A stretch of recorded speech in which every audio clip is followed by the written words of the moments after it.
How can a company invent the future and still lose it? That question sounds almost impossible. After all, we tend to believe that the first company to create a breakthrough technology should also become the company that dominates the market built around it. Innovation, in our minds, naturally leads to leadership. Kodak appears to be the perfect example of that belief. For most of the 20th century, Kodak was photography.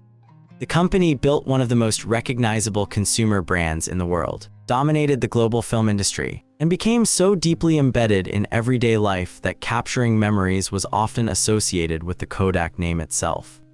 If anyone seemed destined to lead the next chapter of photography, it was Kodak. Now here's the surprising part. In 1975, a young Kodak engineer named Steven Sasson built what is widely recognized as the world's first digital camera prototype while working inside the company. Decades later, his contribution would be officially recognized with the National Medal of Technology and Innovation by the United States government. Think about what that means. The company that would later become the textbook example of missing the digital revolution was not caught by surprise. It did not discover digital photography too late. It did not watch competitors invent the technology first. The future of photography was born inside Kodak. And yet, when digital cameras eventually replaced film around the world, Kodak was not the company that defined the new era. Instead, companies with very different backgrounds emerged as the winners. Consumer electronics manufacturers, semiconductor companies, software developers, and later smartphone makers captured the value created by digital imaging. Meanwhile, Kodak struggled through years of declining performance before eventually filing for Chapter 11 bankruptcy protection in 2012. So what actually happened? Was Kodak's management simply blind to the future? Did executives ignore their own engineers? Or was the story far more complicated than the popular version suggests? The common explanation is simple and emotionally satisfying. Kodak invented digital photography but refused to embrace it because it wanted to protect its film business. It is a story that appears in business books, leadership presentations, and innovation seminars around the world. But simple explanations often hide more than they reveal. Because once we begin looking at the evidence, another puzzle immediately appears. Kodak was not absent from digital photography. The company invested billions of dollars in digital technologies. It developed digital cameras, expanded into digital imaging businesses, and repeatedly told investors that its future depended on transforming the company beyond traditional film. These were not the actions of a company pretending the digital age did not exist. So if Kodak recognized the future, invested in it, and even helped create it, why did those efforts fail to produce lasting leadership? The answer cannot simply be that Kodak lacked technology. Technology was never the missing piece. To understand what truly happened, we have to stop looking only at the invention itself and start examining the business that surrounded it. Because sometimes the hardest challenge is not creating a revolutionary technology. Sometimes it is figuring out what that technology does to the business that made you successful in the first place. To understand why digital photography became such a difficult transition for Kodak, we first need to understand what Kodak was actually selling. Most people think Kodak sold cameras. In reality, cameras were only the beginning of the relationship. The real business started after someone pressed the shutter. Every roll of film had to be purchased. Every photograph had to be developed. Every printed picture required photographic paper and specialized chemicals. Each vacation birthday or family gathering generated another cycle of purchases that flowed back into Kodak's ecosystem. This created one of the most successful business models of the 20th century. A customer might buy a camera only once every several years, but that same customer could continue buying film, processing services, and printing supplies for decades. The camera introduced the customer into a recurring stream of revenue. The film business sustained it. That distinction mattered enormously. By the time digital photography began to emerge, Kodak had spent generations refining every part of this system.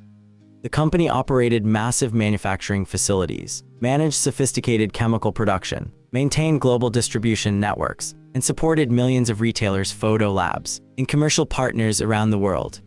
Everything inside the organization had been optimized for a business where every additional photograph generated additional revenue. Digital photography changed that equation completely. Once an image became digital data instead of a chemical exposure on film, many of the activities that had powered Kodak's economics simply disappeared. A digital photograph did not require another roll of film. It did not require photographic chemicals. It could be viewed immediately. It could be deleted without cost.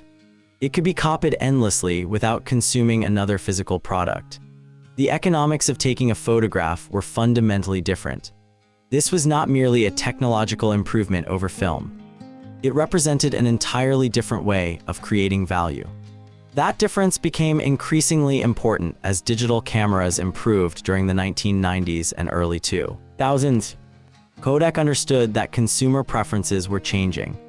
The company invested heavily in digital imaging technologies, launched digital camera products, expanded into commercial digital printing, and repeatedly described digital transformation as its strategic priority in communications with investors.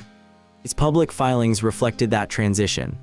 In its annual report, Kodak described its strategy as growing digital businesses while managing the decline of traditional film operations in order to generate the cash needed to finance that transformation.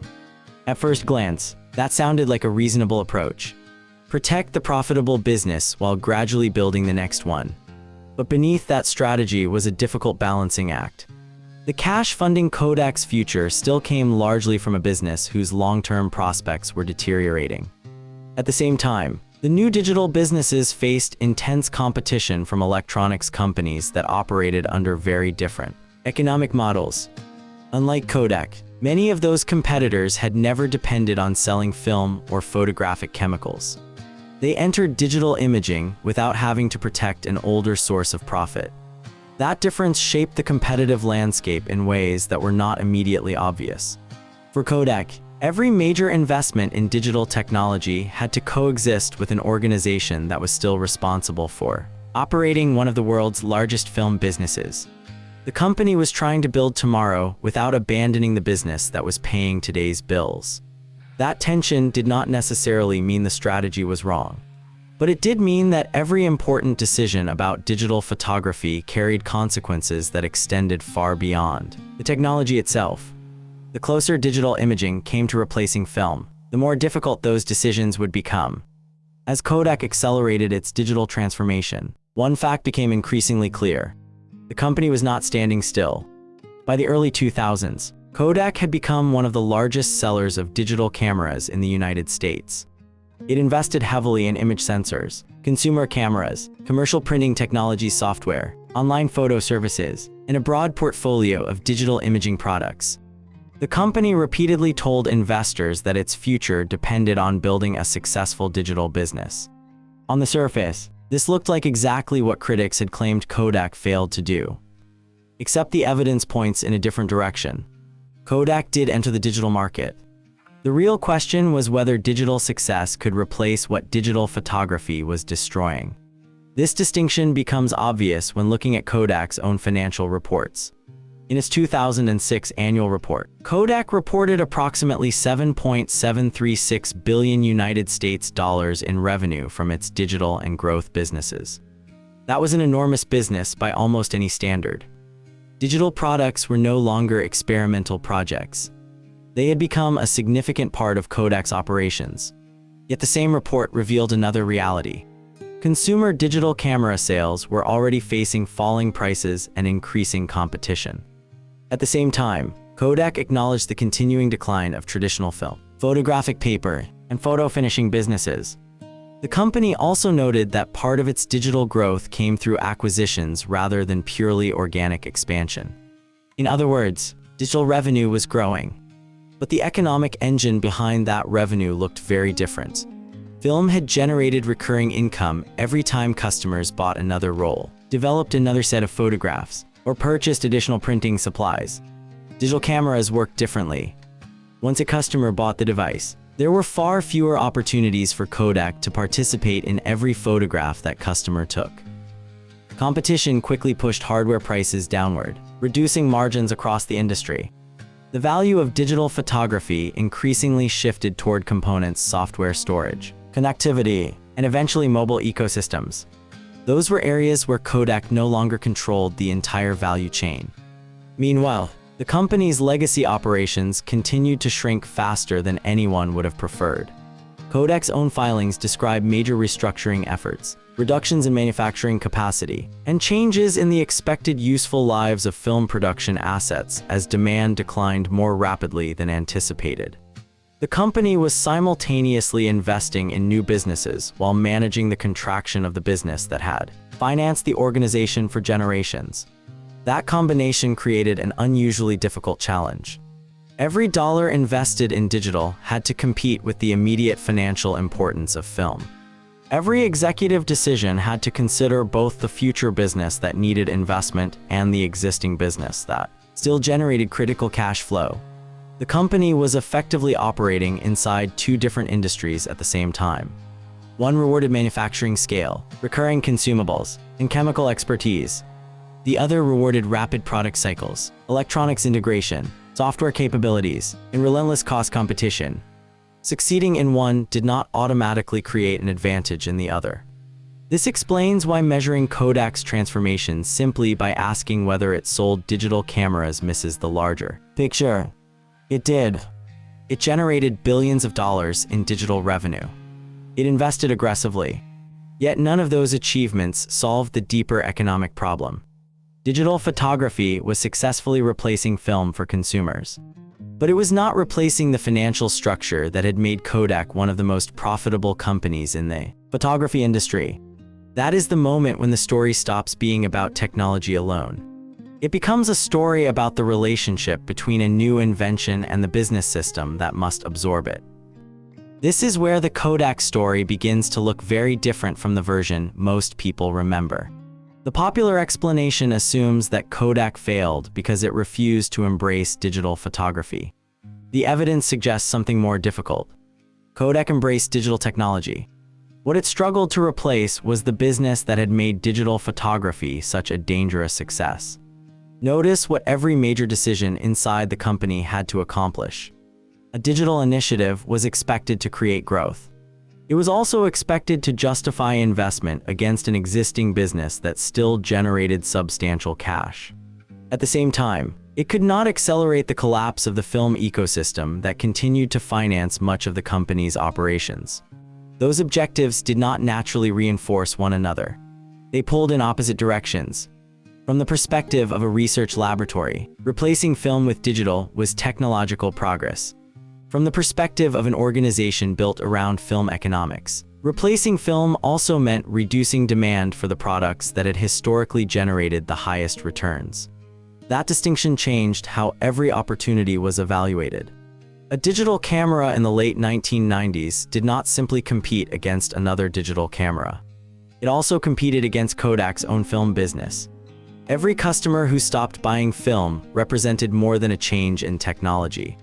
It represented the disappearance of future purchases of film, photographic paper, processing chemicals, and developing services. Success in one part of the company could weaken another part of the same company. This is why simply inventing a technology does not guarantee winning the market created by that technology. Technology creates possibilities. Business systems determine which possibilities can actually become sustainable businesses. Kodak's organization had been refined for decades to maximize performance within one economic model. Manufacturing investments, supply chains, distribution networks, performance metrics, capital allocation, and management incentives all evolved during an era when every additional photograph strengthened the existing business. Those strengths were entirely rational. They had made Kodak one of the most successful companies in its industry. But when the source of value shifted from consumable materials to digital electronics and software, many of those same strengths became less adaptable than they had once been. Even Kodak's public reporting reflected this challenge. The company repeatedly described its strategy as simultaneously expanding digital businesses while managing traditional operations to generate the cash required for that transition. That approach made financial sense in the short term. However, it also meant the future had to compete continuously with the present for attention investment and organizational commitment.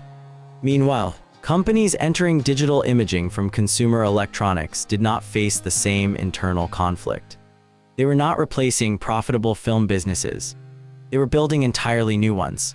They could optimize their products' pricing and investment decisions around digital technology alone because they had far less to protect.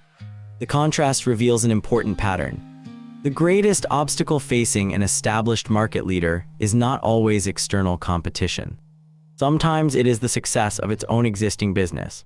The more valuable that business becomes, the more difficult it is to redesign the organization around a fundamentally different economic model.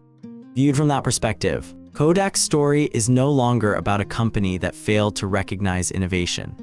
It is about a company whose greatest competitive advantages had become deeply connected to a world that digital photography was gradually making obsolete. The factories, the distribution systems, the recurring revenue model, the organizational priorities, and decades of operational excellence were all extraordinary assets. But they were assets designed for the rules of a market that was disappearing. The irony is striking. What had once made Kodak almost impossible to challenge also made it extraordinarily difficult to reinvent itself, quickly enough when the rules of competition fundamentally changed. Seen from beginning to end, Kodak's story is not a contradiction. It is the consequence of two different systems evolving at different speeds. The technology changed rapidly. The business model that had supported the company for decades could not change just as quickly. That distinction explains why Kodak's history continues to be misunderstood. If invention alone determined competitive success, Kodak should have dominated digital photography. It possessed world-class research capabilities, extensive intellectual property, deep technical expertise, and decades of experience in imaging science. Those assets were real, but they solved only one part of the problem. The digital era demanded more than a new product. It demanded a different way of creating value. Film generated recurring revenue because every photograph required physical materials that Kodak controlled throughout the customer's experience. Digital photography gradually moved value elsewhere. Hardware became increasingly commoditized. Software became more important. Storage became more important. Connectivity became more important, eventually. The camera itself became only one feature inside a much larger digital ecosystem centered on smartphones, cloud services, and online platforms. The competitive battlefield had changed. Kodak had prepared to compete within one economic structure while the industry was reorganizing itself around another. That is why the company's investments in digital technology, significant as they were, could not fully compensate for the disappearance of the profit engine that had financed Kodak's rise. Looking back, it becomes clear that Kodak did not lose because it lacked innovation. It lost because innovation alone could not overcome a business system designed for a different era. This is also why the company's most valuable assets gradually became its greatest constraints. Its manufacturing expertise, its global distribution network, its film business, its recurring revenue model, its organizational priorities, its financial expectations. Everything that had once strengthened Kodak also made it more difficult to redesign the company around an economic model that rewarded very different capabilities. That is a far more uncomfortable explanation than simply saying management failed to recognize technology. It suggests that success itself can become a source of strategic inertia. The stronger the existing business becomes, the greater the pressure to preserve it. And the greater that pressure becomes, the harder it is to allocate capital talent and attention toward opportunities that initially appear smaller, less profitable, or even threatening to the current business. This is why Kodak's story continues to resonate far beyond photography. Every established company eventually faces technologies capable of improving products while simultaneously weakening the business model that made those products successful in the first place. The difficult decision is rarely whether to invent. It is whether the organization is willing to redesign the way it earns money before competitors force that redesign upon it. Kodak reminds us that technological leadership and business leadership are not the same thing. A company can discover the future before anyone else and still lose if it evaluates that future using the economics of the past. Perhaps that is why Kodak remains one of the most enduring business case studies ever written. Its downfall was not caused by a lack of imagination inside its laboratories. It emerged from a much deeper conflict between innovation and the economic system that innovation was destined to replace. In the end, Kodak did not fail because it invented digital photography too early. It failed because the business that had made Kodak extraordinary became the very business that made transforming Kodak extraordinarily difficult.